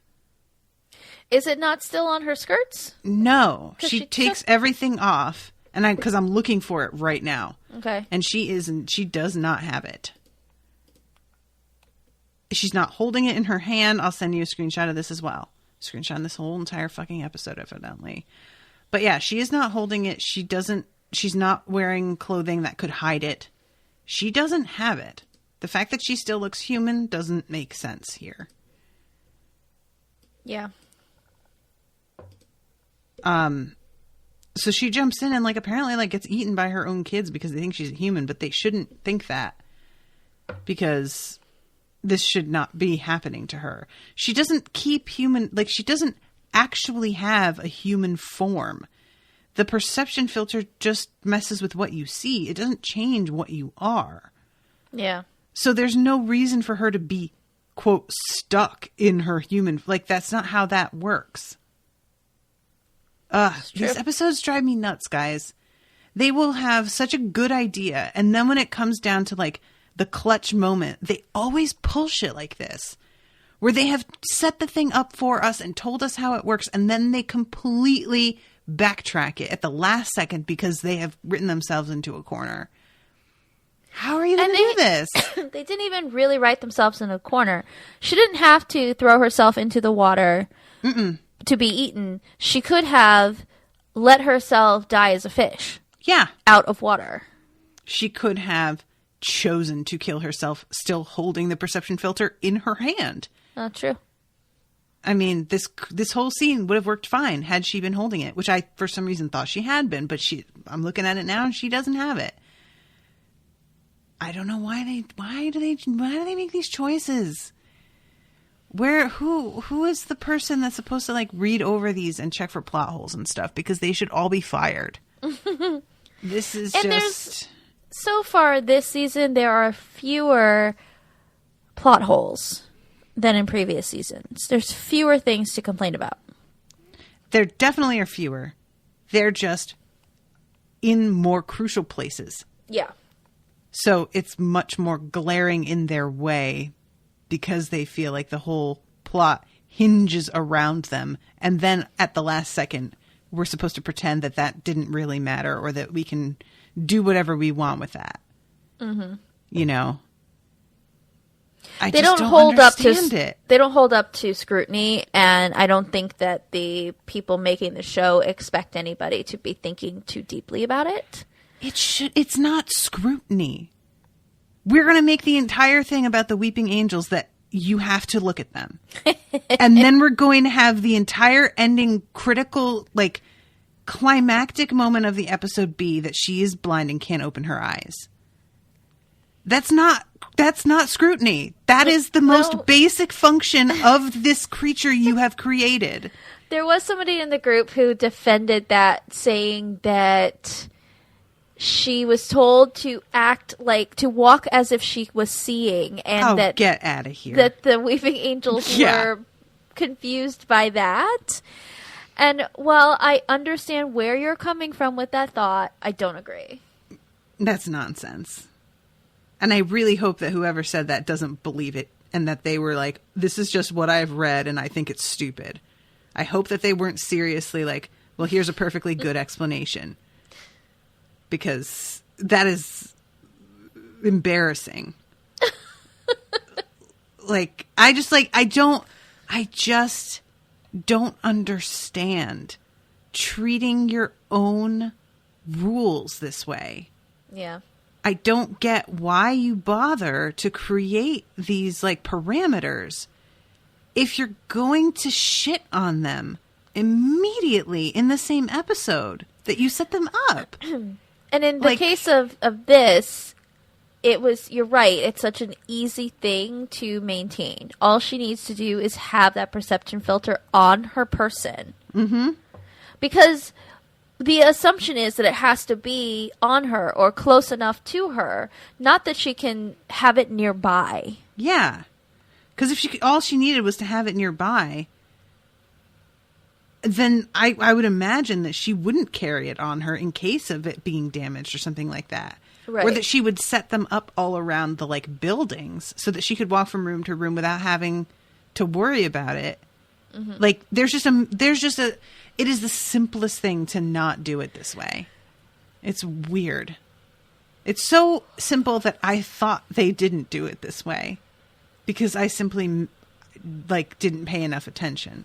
So now knowing not only that they are trying to say that it malfunctioned, which doesn't make sense for the way this thing I think is supposed to work, but also that they took away her choice in this and made it so that she didn't want to kill herself, but she simply had to jump back into the water. No, that's just where the site that I get like a good detailed recap from, that's their interpretation? Yes. Okay, I got you.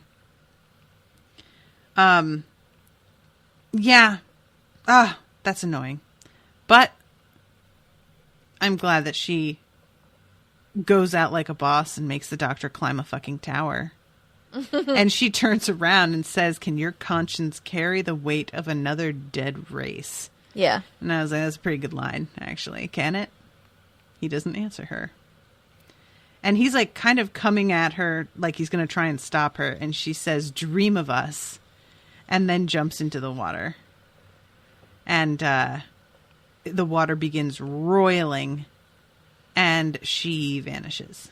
The lady vanishes. So the doctor seems very sad. But I'm like, dude, really, what did you think she was going to do? Like, she's not going to stick around. Come on. He snaps out of it pretty quickly. Yeah, that's true.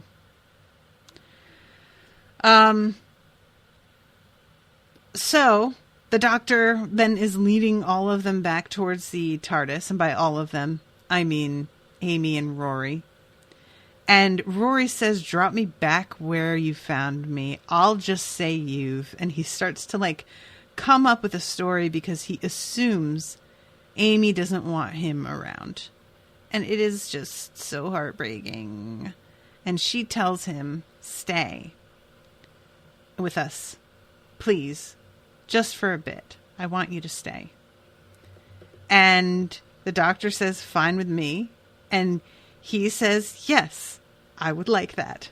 And she says, nice one. I will pop the kettle on. And goes inside. And I'm like, listen, I totally get why he wants to do the time travel, space travel thing. But I can't imagine wanting to be in an enclosed space with a guy that she just kissed the day before you're meant to get married. I can't. I couldn't do it. I don't care if that guy isn't interested in her. That's not relevant. I couldn't do it. It's just more than I could do. I'm just saying. Do it. I could not. So they're getting into the TARDIS, and it's very silent all of a sudden after all the hustle and bustle of the town. And the Doctor stops and says, Rory, listen to that. And he says, what? All I can hear is silence. And acts like it's no big deal and goes inside. And I'm like, dude, you were here just 2 seconds ago when you heard like a crowd of people and water hitting up against the wharf and flags flapping. You don't find it odd that there's suddenly dead silence, sir? But evidently he does not. And I guess Rory is not here for his scintillating observations. And the Doctor seems a little bit spooked by this. And he climbs into the TARDIS. And then we get the next time. And I immediately have to jump out of the fucking thing. And yeah. I do not avoid the tiny spoiler that immediately showed up. You do not avoid it? I do not avoid it. There is an image that is there at the top of the thing that I did not get to the remote in time to miss. Oh. So, just letting you know that I saw that. I don't remember what the first image was, but... For anybody who is following us unspoiled, tune out for the next, minute, because I'm going to mention what it is. It's Amy with a mixing bowl and a big pregnant belly. Okay. So that's that. Sure. But I just wanted to let you know that this thing is a devil and constantly is working to sabotage Unspoiled, and I hate it. Yeah, it's this next time on thing is new this season. It's something that they were doing on BBC and BBC America because they were, like I've said before, doing something different with this show, trying to, get more viewers. Mm-hmm. But I don't see why it needs to be tacked onto my DVDs. Yeah, that's why weird. It needs to be tacked on to watching it on Amazon. We're fucking binging it. Don't give me a preview. Yeah, it's a really weird thing to do on a streaming service. Yeah. Guys, come on. You know how this works. It's a weird thing to do on the DVD. Yeah, both of them don't make any sense. I find it so weird that we still do previews on DVDs and stuff too. Movie previews? Yeah. Yeah. What are we doing, guys? I get I know that some of them, if you have a DVD player that's a smart DVD player, that it will just fill in whatever the previews are now. There will really? be there will be code that picks up, oh yeah, a preview goes here, and it feeds it into that spot. Oh god. And it will be something that's newer. But most of them don't do that. And you just get the same fucking Fern Gully preview that it came out with. Well, luckily with most, there are previews on these DVDs too. I can just skip through them. And they're previews for the new Doctor Who series. See, and because some of them you can't skip through. I think that should be illegal. I paid money for this fucking disc. You shouldn't get to force me to watch advertisements before I view the thing I paid for. Yeah. I don't feel like that should be allowed. Agreed. I thought we had a social contract that agreed that you pay for stuff you don't get ads. And evidently things are shifting away from that. I guess that's how it works. What can you do? Anyway. So, what have you got to tell me about this? What I told you before is there was nothing else that was interesting enough or that could be talked about. Okay, cool. We do have a review. Hey! It is, 5 stars by Pumpkins and Penguins from the United States. Nice. I like it. Weird combo. I can dig it. I haven't even listened to this podcast yet, but I know I'm going to love it. My family, stop laughing. I'm sorry. Who does that? What are you doing, Pumpkin Penguin? Oh my God. My family is a huge fan of Doctor Who, especially David Tennant, LOL. And we even have parties every Friday where we watch Classic Who, and we call them nerd parties because we're all Doctor Who nerds. Clever name. Another LOL and a smiley face. Are you making fun of our listener? I'm making future fun of them. Listener? Pumpkin Penguin, I'm making fun of you. It's a sign of love. Jamie knows this. I make fun of people that I love more than anybody. That's true. I appreciate the preemptive review. I hope you still agree that it's 5 stars once you get into listening. Right. When we sort of tear apart stuff you might like. By the time you get to this, then you'll be like, okay, I see where you're coming from. You've totally changed the way I feel about Doctor Who. Thanks a lot, but... Sorry. I get that way. I want to say hi to the 3 new patrons that we have gotten. We have, this week, Diva Girl, Daryl Hawthorne, and Katie Barnes. So welcome to all of you guys. Thank you so much. I thought you were going to say Daryl Hall, which is Daryl Hall from Hall & Oates. And I was like, wow. Look at that patron we got. But he said Hawthorne. It's very late here, guys.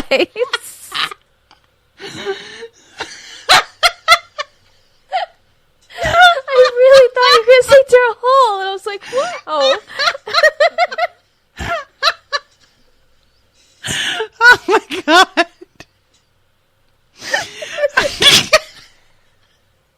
I love when other people do this because I do it too, where I'll be like, oh, I'm going to make a joke here. And then about 3/4 of the way in, I'm like, this isn't a joke. This is nothing. But it's too late. I'm so happy.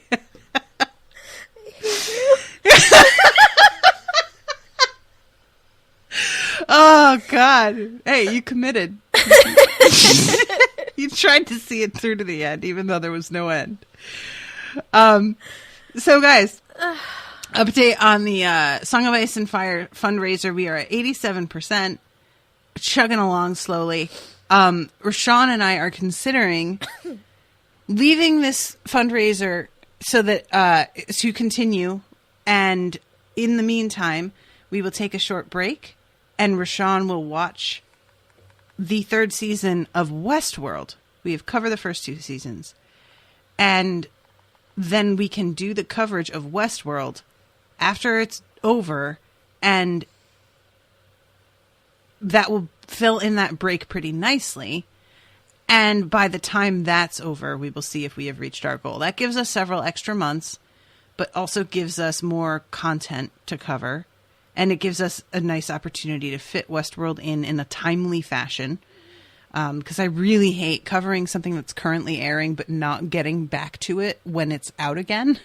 So everybody's sort of tired of hearing or talking about it by the time we actually manage to cover it. And getting openings to fit other recordings in with Rashawn is pretty tough to do. She records with me often.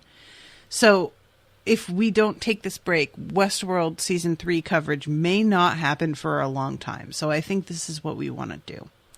Do you guys cover it weekly while it's airing? No, she will watch the whole thing ahead. So you still have to wait the 10 weeks. Yes. Okay. So there'll be a break where we're not releasing anything for a bit.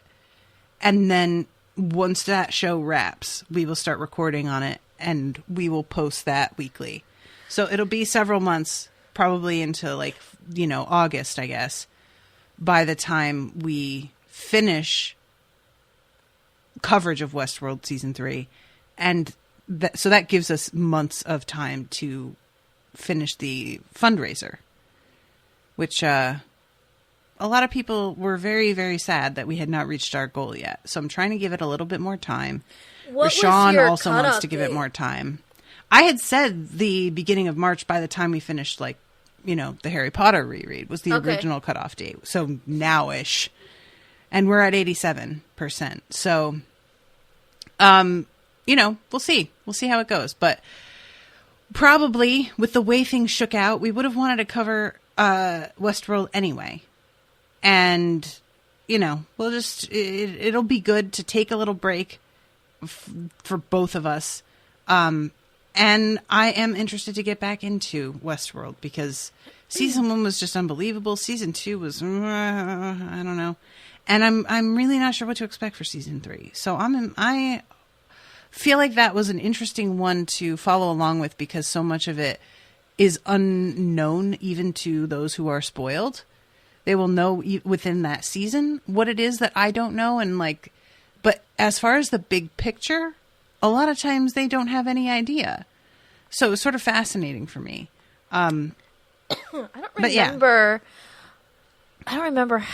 I remember sort of big points from season 2, but when I try to think about specific characters, I'm like, I can't remember what the fuck happened with that character in season 3. I feel like season 2, none of it stuck with me. Yeah. Which is unfortunate. Because I did enjoy it, but I didn't watch the first season when everybody else did. So I was already expecting like really mind-blowing things, and when I finally watched it, I was like, it was fine. Yeah. But then season 2 I watched week to week. And so I had that like experience of wondering what was happening, talking about it with people week to week. But yet none of it's really stuck with me. Mm-hmm. Except for that really great scene with Ben Barnes at the pool when he sort of breaks down. Oh, yeah. I forgot about that. He's even on that show. God, he was right. Fucking great in that scene. And then what's his name's daughter? The Man in Black's daughter was pretty awesome. Right. Oh, yeah. I forgot about that, too. See? Maybe I should rewatch. Maybe that should be part of what I do to fill the time. Yeah, I kind of considered it rewatching a little bit myself just because I'm like, I don't fucking remember what happened. It's been 2 years? Yeah. A year? I don't even know. I think it's been a year, but it might have been longer. I might be wrong about that, actually. It might be 2 years. But in any case, so that's the plan. If you would like to help us out and become a patron, you can do so at patreon.com/unspoiled. And also, alert to all of the patrons out there, my unspoiled brats. I have started a new social media platform for the group. I had the Facebook page up until now, but I desperately want to get off Facebook. I can't ever really do that, but I would like to create a way that I'm not spending the majority of my time there.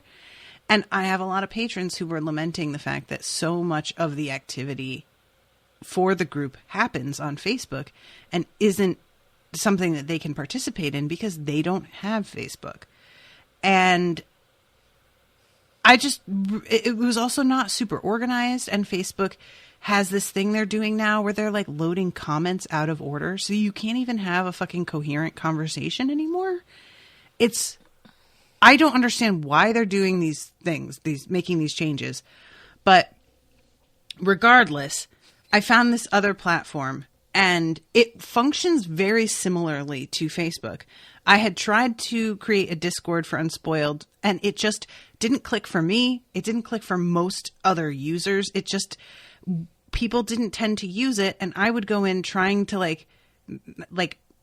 be a presence there, and I would just get so frustrated by it that I would leave and just not come back for like weeks at a time.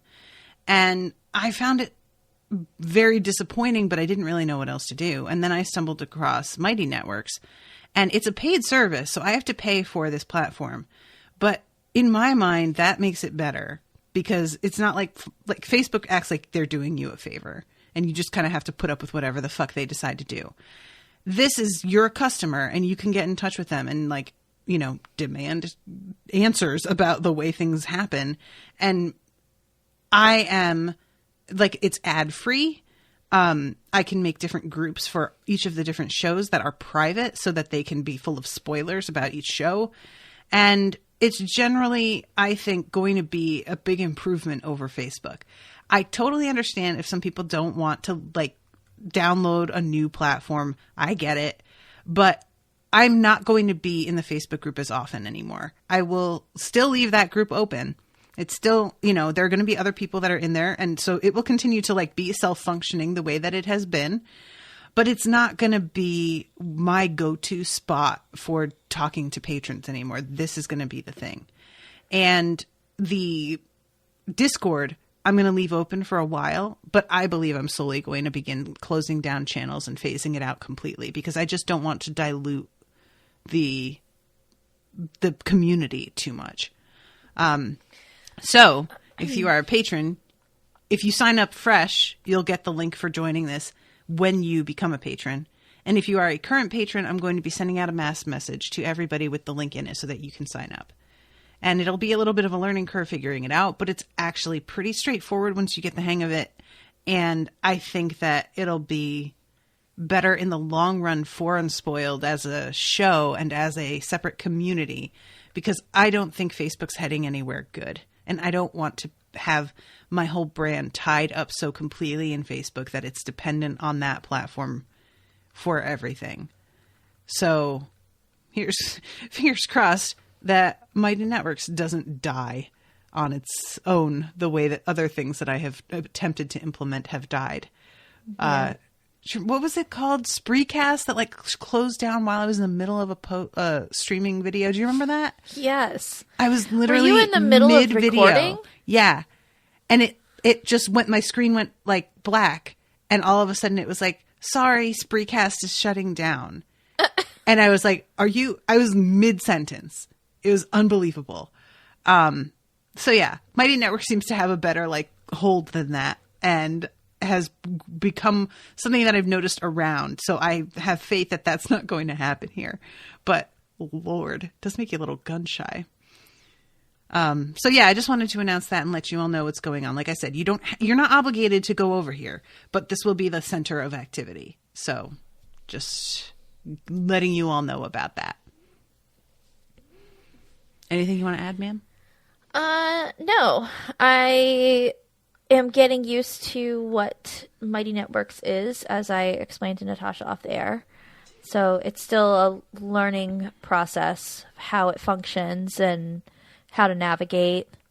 But so far, it's pretty fun, and people are already pretty active. So yeah, it's actually surprisingly active right away. Yeah. So I'm happy about that, and I think that is due to the fact that it is similar in structure to Facebook, whereas people were joining the Discord and just like, what the fuck? Yeah, and I didn't really know what to do with it. I didn't love Discord. Yeah. It reminded me a little too much of, like, the old like message boards. Totally. From back in the day, but even less, not even that well organized. Yeah, even less functional. Because, like, I got my start on social media on a Lord of the Rings message board. Oh, bless. And it was way more organized. And there were, like, tons of little, like this calls channels, but, like, separate groups. And then you could have conversations within the groups and subjects within those groups. And it was functional enough, but also, like, had that early internet side of you can be anonymous if you wanted to. You give yourself a screen name and whatever. I feel like this is a good combo of those two type of functions, where it's kind of like Facebook. You give your real name, if you choose, but it's just well organized, where you can have threads and you can comment on people's comments, which I think is important. We're having conversations here. We're not just, like, throwing words into the ether. Yeah, that was the frustrating part for me. And I know that like there are some people who are still able to use it that way, but I don't see it for what do you call it? What's the other one that we were talking about? Discord? Like? That's the one. Yeah, like I would not go for a couple of days when I was starting to be active on it, and then I'd have to like go back and try to figure out what these conversations were even that were happening, because it was like all over the place. There'd be like 4 different conversations happening, but they're like back to back to back comments, and you're like, and it's all in a stream. That's like you just kind of not be able to directly reply to anybody. It was tough. So I love this because you can come into a group, and they're called groups. Like they give you the option of naming them. You had just said that they're called channels, and that's not what they're called anymore. Just anybody who's joining now, they're called groups. But you can go into groups, and there will be posts with comments under it and responses to each comment as well, nested comments. That's all I want.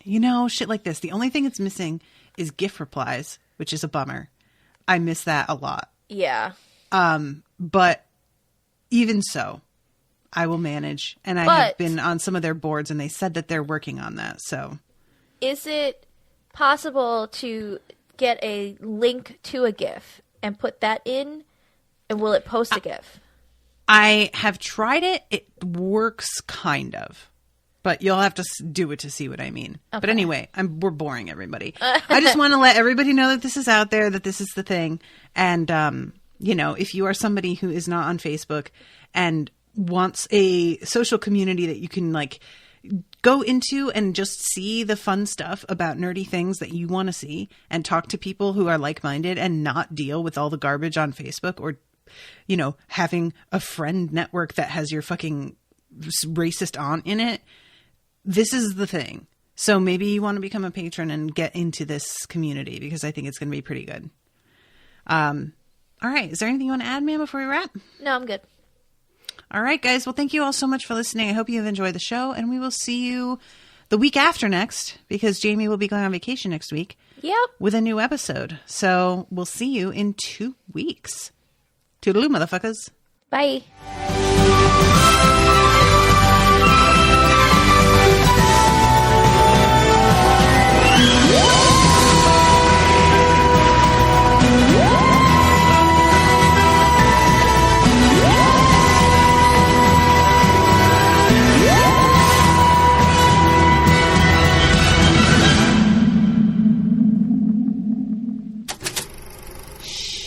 That was an Unspoiled Network podcast.